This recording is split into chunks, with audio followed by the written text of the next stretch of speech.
Pentru rubrica de make-up a acestei ediții am decis să mergem la Pro Make-up Academy, ale cărei cursuri sunt acreditate și autorizate de Autoritatea Națională pentru Calificări. Pentru astăzi am pregătit un machiaj care poate fi purtat atât ziua cât și noaptea, pin-up sau machiajul pe care îl purta Marilyn Monroe. Noi îl vom realiza cu ruj roșu pentru seară, dar poate fi de asemenea purtat și ziua, cu un ruj mai natural.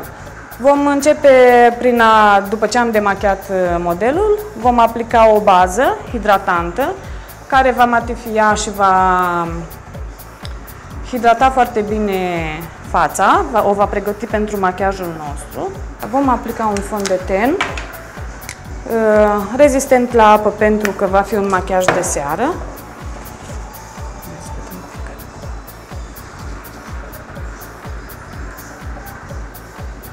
Se aplică foarte puțin produs și le întindem foarte bine, mai ales dacă nu avem probleme cu tenul. Este important să aplicăm fondul de ten doar pe pensila sau fondul de ten cel mai bine, la fel și corectorul, se aplică cu mâna. Se întinde mult mai bine, în contact cu pielea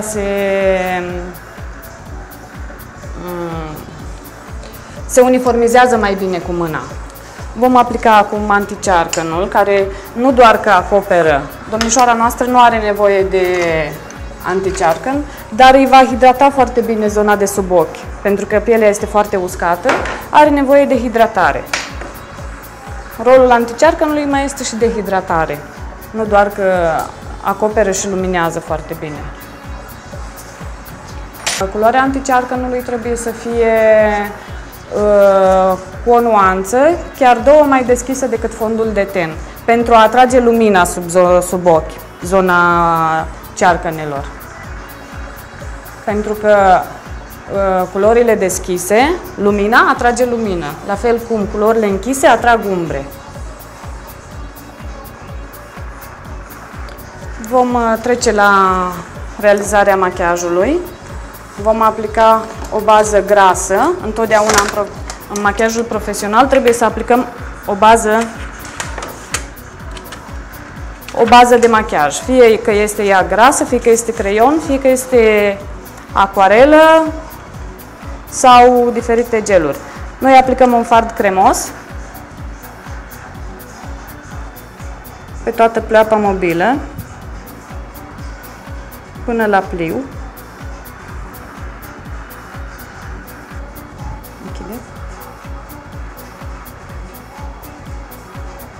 Pe care o vom fixa cu fard pentru a nu se strânge.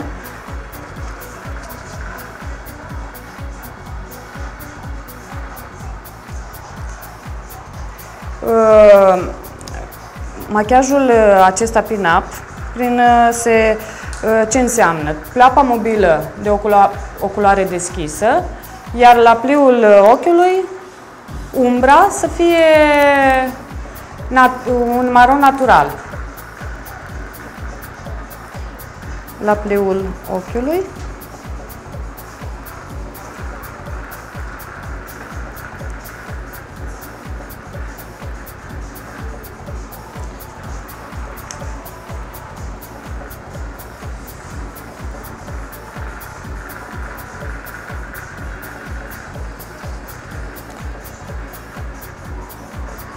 Pentru luminozitate sub sprânceană vom aplica în punctul cel mai înalt un crem.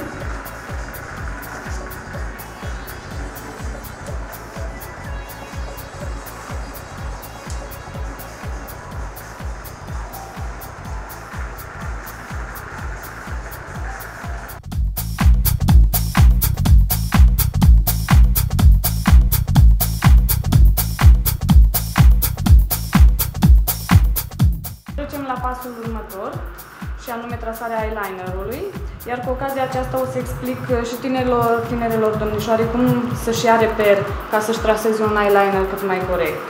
Ne vom lua ca reper linia interioară a ochiului, deschide, trasăm întâi linia din dreptul liniei interioare și apoi umplem, și apoi doar unim și umplem linia noastră. Astfel vom avea un eyeliner exact ca al lui Marilyn Monroe. Și vom trasa din aproape în aproape, câte puțin, pentru a trasa o linie cât mai dreaptă. Întotdeauna trebuie să urmărim să nu fie pe pleoapă, când ochiul este închis, închide, la rotund să nu fie, să fie drept.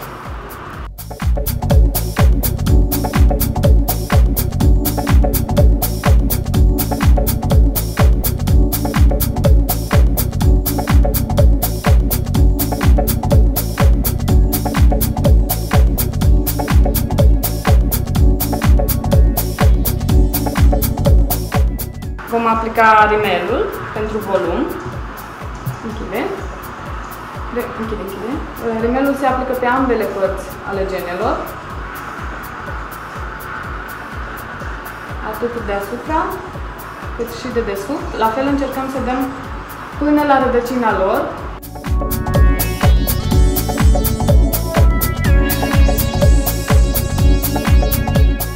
Vom aplica conturul buzelor. Pentru că rujul va fi roșu, conturul nostru va fi roșu. Gura închisă, da?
Ultimul pas, aplicăm pudra doar în zonele în care nu am aplicat blush pentru a nu încărca foarte mult tenul.